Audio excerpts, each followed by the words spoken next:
You guys are watching NFL Daily. I am Tom Downey, answering all of your questions as part of our live Wednesday show here. Any NFL questions you got, we answer them, especially if they come in via Super Chat like Kyle Donovan did. Big ups and thanks to you, Kyle. How about that game-winning drive by Trevor Lawrence? Eggnog is good with whiskey. We'll break down the eggnog part in a second here. I have been very impressed by Trevor Lawrence, and even dating back to last year, there are a lot of high-level NFL throws on his film of he's going to make this big play, challenging throws. I'm kind of using some Nate Tice terminology here. He calls it long twos, like a basketball perspective. He's hitting these long 2-point shots. He's kind of like DeMar DeRozan from that standpoint, like a really good player at their sport. Maybe not the most short passes, deep vertical shots. I'd like to see more of those in the offense. There is some Matt Ryan in a good way to his game. He's like a more athletic Matt Ryan. I have been impressed by Trevor Lawrence. I know there are times in the red zone where things kind of waver. He tries to do too much. I think he's going to be a damn good NFL quarterback. As for the eggnog part, that was part of our live show. You guys can sound off, though, too, in the comments section. Is eggnog good? Y for yes, N for no. I like it. Producer Jack's never even tried it. Get those answers in for me. Is eggnog good? Y for yes, N for no. From Robert Bruce, hello Jack, hello Tom. Patriots last 6 games, 2 against Buffalo, 1 against Miami, Cincinnati, Raiders, and the Cardinals. Can they come out with a 4-2 record? That would likely require at least 1 win over, if not 4 wins, over playoff teams, right? Now that Bengals game in particular is going to be must win. Because if you go 3-3, you have a chance at the playoffs. 4-2 might be pushing it. I'm not sure you're going to be able to beat the Bills. The Dolphins, if you play well, you got a chance, but those are probably playoff teams. That Bengals game is must win for your wild card chances. You should beat the Raiders and Cardinals. You're trying to go then, in theory, 500 against 2 games against the Bills, Dolphins, and Bengals. That's really, really tough. From Tony, should the Packers bench Aaron Rodgers and play Jordan Love? A year ago, that would be an outlandish thought because Aaron Rodgers is in the midst of an MVP season. He's not right now, though. And the Packers have been one of the biggest disappointments in the entire NFL this year.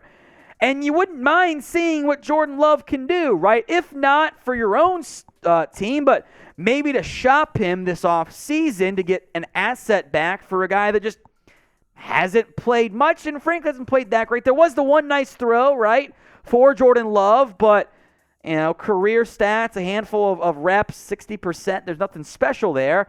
But if and when the Packers are officially eliminated, I kind of want to ride with Jordan Love, which isn't ideal, but I think that's where you're at. You got to see what the young guy can do, right? So let's say it's week 15, and the Packers are officially out of the playoff race. Who should start at QB for them? Type in AR for Aaron Rodgers, JL for Jordan Love. I can't believe I'm saying this, but I'm going to go with JL for Jordan Love. From John Ruiz, Dolphins to trade for Josh Jacobs or Alexander Mattison. Both those guys are actually free agents, so you can sign them if you want to. I'm actually okay with what the Dolphins have if they roll it back with Raheem Mostert, Jeff Wilson. I might invest my premium money at an offensive lineman because Jacobs will be expensive. Mattison won't be. I don't love his fit in the offense. Jacobs he's been a star for the Raiders. We all watched that game against Seahawks, right? It was insane. I don't think you have the biggest need at running back, but Mattison would be cheap. Jacobs the better player. From Tony, who do you think is the defensive rookie of the year so far? Go Lions. I'll give you some love. I do think there's been some good play out of Aiden Hutchinson. I doubt he's going to be the favorite there. The names to consider, I'll pull up the odds here too. Ahmad Sauce Gardner has pretty much all of the hype from that standpoint. Then I think it's Tariq Woolen, who has been really good for the Seahawks. Should have gone a lot earlier in the NFL draft. Other names I'll mention, probably Aiden Hutchinson there. Been some injuries for Derek Stinson, so kind of cross him off the list. I think Jack Jones has been good for the Patriots too. Jaquan Brisker's been good when healthy, but I think it's Ahmad Gardner. Sauce Gardner wins the award, and Tariq Woolen ends up second. And you can bet on stuff like that with our sportsbook partner, BetUS. They've got a bunch of prop bets for NFL Defensive Rookie of the Year, Defensive Player, anything you name it. They've pretty much got a prop bet for you, so go check it out. Chatsports.com/bet.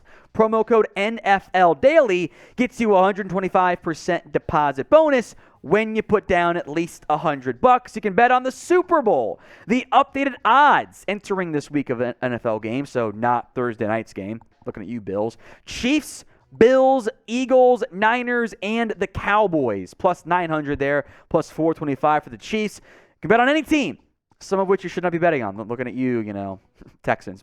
Head over there, chatsports.com/bet, promo code NFL Daily. From Join the Dak side, how does James Washington being activated for the practice affect the OBJ signing? I wrote this down on Wednesday on our Cowboys channel, the Cowboys Report. I don't think it does. Washington wants to get back out there. It's kind of some insurance in case they don't get Odell Beckham. They want OBJ still. We'll see if they get him, but I don't think there's any real impact there because they've got 3 reliable receivers right now. Noah Brown, kind of. Gallup and CeeDee Lamb. They need more help there. Juan Hernandez, Brady isn't going to the Raiders. Absolutely no chance. We are not forgiving him with the Tuck rule. We won't forgive him. Cowboys fans said similar stuff about Terrell Owens for his star celebration. And then it was fine once he signed. And then when he left, they hated T.O. again. Now, the Tuck rule had a much bigger impact on that. I understand it.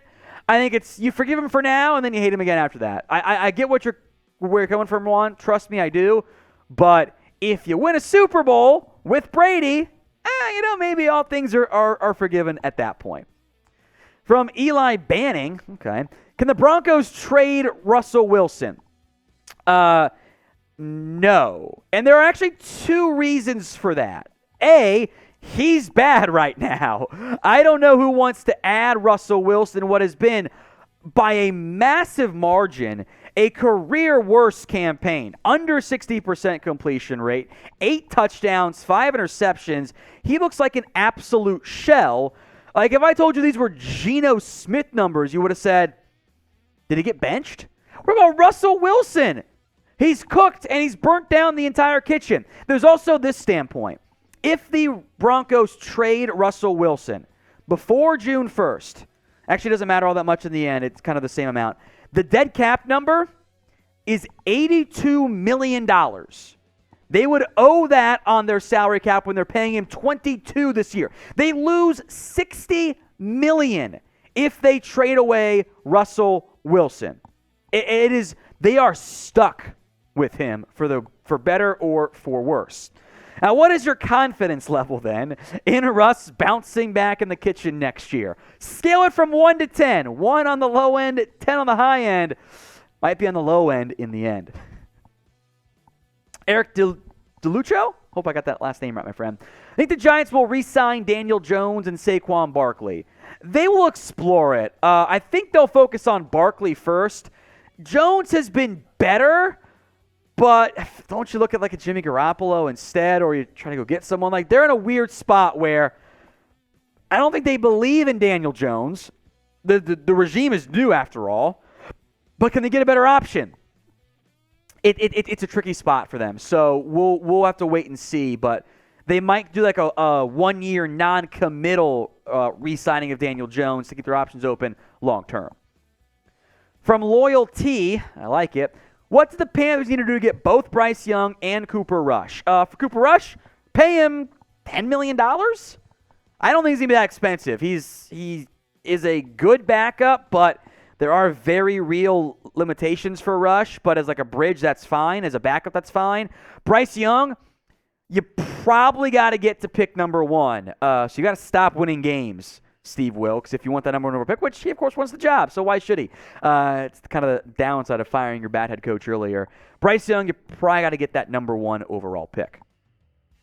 We have round-the-clock coverage of the NFL, NBA, college football, even the occasional MLB, just for you, Producer Jack. Make sure you guys are subscribed.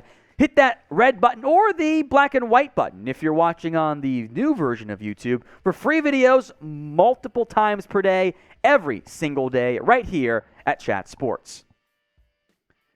From the RC Plane Builder, which NFL teams were the experts and many others terribly wrong about?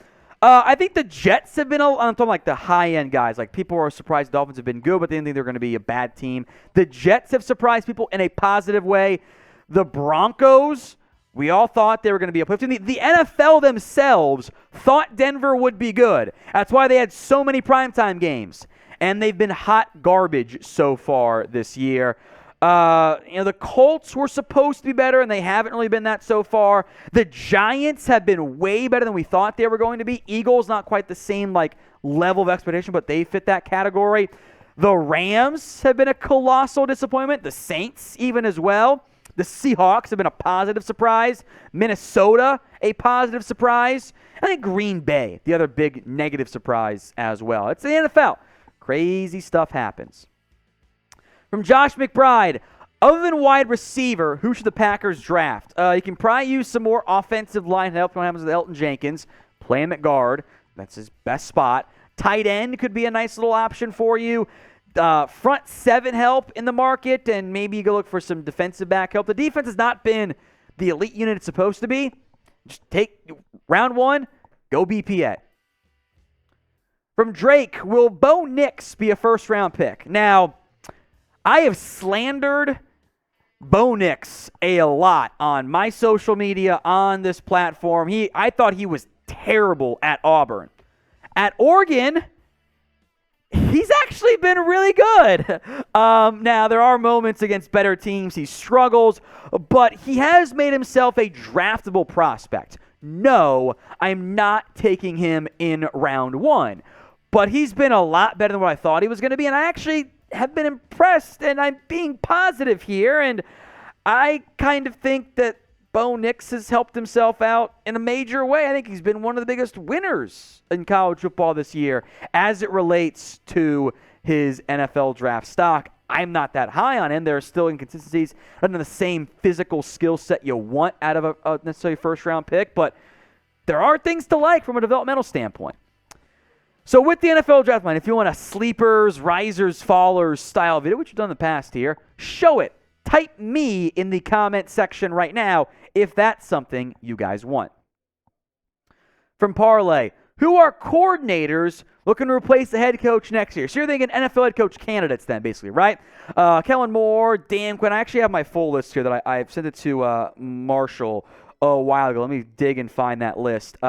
The Broncos DC is a good name in mind, I think, to definitely consider about. I mentioned Dan Quinn. Here it is. D'Amico Ryans, Shane Steichen, the Eagles OC. Maybe not so much Byron Leftwich right now. Don't sleep on Leslie Frazier, the Bills DC either. I'm sure we'll get some Eric Bieniemy stuff. Raheem Morris is worthy of a look. I'm sure guys like Kellen Moore, Ken Dorsey, Mike Kafka, maybe some Ben Johnson, Don Martindale, and Jonathan Gannon will get interest. But it's a pretty long list. I named a bunch of names off. Hopefully that helps you guys out in terms of, look, I'll put it to you this way. We will do plenty of head coach candidate videos. We've done some for Carolina, and we'll do one for Denver on our Broncos show whenever Hackett gets fired. We'll have you guys covered, so make sure you guys are subscribed.